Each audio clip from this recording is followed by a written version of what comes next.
Prenez un mariage arrangé malheureux, une passion interdite, la société du 19e siècle bien corsetée, bien étriquée.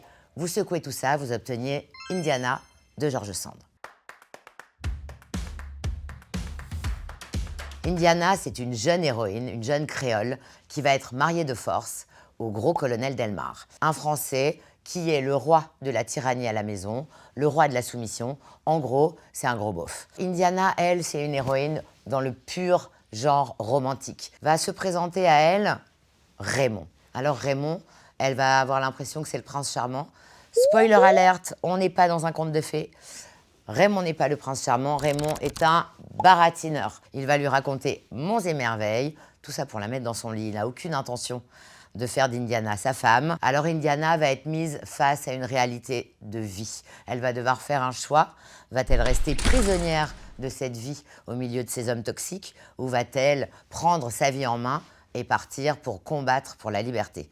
Pour le savoir, il va falloir le lire. Derrière Indiana, il y a George Sand. Elle est née en 1804. Elle naît Aurore Dupin. Très vite, elle va avoir envie de venir à Paris pour être autrice. Lorsqu'elle arrive à Paris, elle se rend très vite compte que le milieu littéraire est exclusivement masculin. Elle va donc décider de prendre un nom masculin. Elle va s'appeler George Sand. Elle ose tout.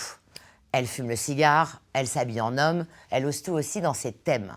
George Sand, c'est une auteure féministe engagée de la première heure. Elle dénonce les inégalités sociales, elle dénonce les inégalités dans le sexe, et c'est la seule femme qui est acceptée dans le club des auteurs romantiques de l'époque. Alors vous me direz, pourquoi je vous conseille de lire un roman qui a plus de 200 ans?